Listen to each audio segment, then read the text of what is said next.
Assalamualaikum warahmatullahi wabarakatuh. Perkenalkan, nama saya Nifit Hadisti dari kelas 12 IPS 5. Di sini saya akan menyampaikan materi tentang Orde Baru. Orde Baru dimulai pada tahun 1966 hingga 1968 dan dipimpin oleh Jenderal Soeharto. Istilah Orde Baru diciptakan untuk membedakan periode ini dengan periode Indonesia sebelumnya yang dipimpin oleh Presiden Soekarno. Masa pemerintahan ini berlangsung sejak diterimanya Surat Perintah 11 Maret atau Super Semar pada 11 Maret 1966 oleh Jenderal Soeharto dan berakhir ketika reformasi terjadi pada tahun 1998. Namun, kebenaran mengenai penyerahan pemerintahan kepada Soeharto melalui Super Semar sendiri hingga saat ini masih menjadi perdebatan. Adapun selama berjalannya rezim ini, Indonesia telah mengubah struktur ekonomi, politik, sosial budaya, dan bidang lainnya. Sejarah Orde Baru banyak sekali diwarnai catatan negatif di bidang politik, HAM, militer, maupun sosial. Latar belakang Orde Baru yang pertama yaitu G30S atau PKI. Setelah gerakan 30 September 1965 ditumpas berdasarkan berbagai bukti yang serta berhasil dikumpulkan, Partai Komunis Indonesia atau PKI dituding sebagai dalangnya. Hal ini memicu kemarahan rakyat.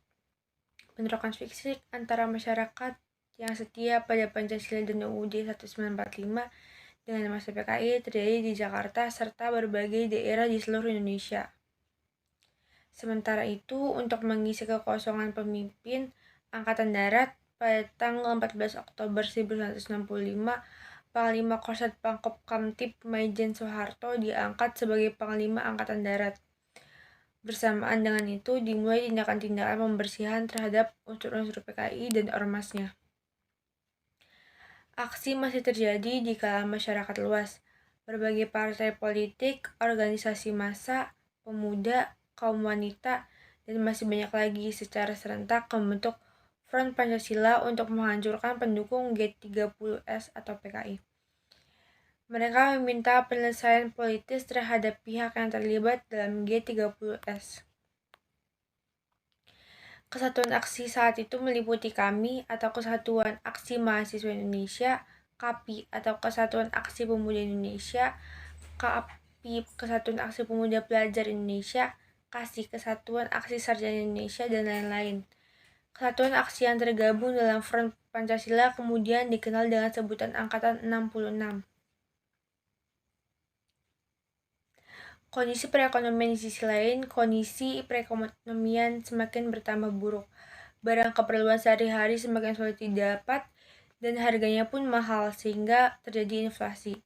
Pemerintah sempat membuat keputusan pemotongan nilai mata uang rupiah dari Rp1.000 menjadi Rp1, akan tetapi harga barang bukan semakin menurun malah kian tinggi. Pelajar yang tergabung dalam Front Pancasila bahkan menyatakan kebijakan ekonomi pemerintahan saat itu tidak dapat dibenarkan. Tuntutan Tritura. Pada tanggal 12 Januari 1966, berbagai kesatuan aksi yang tergabung dalam Front Pancasila mendatangi gedung DPR GR untuk mengajukan Tri Tuntutan Rakyat atau Tri Tuntutan Nurani Rakyat. Isi tuntutan Tritura tersebut yaitu 1. Pembubaran PKI dan ormasnya, 2. Pembersihan Kabinet Dwi Kora dari unsur-unsur PKI, 3. Penurunan harga-harga barang. Akhirnya, pada tanggal 21 Februari 1966, Presiden Soekarno mengumumkan perubahan kabinet.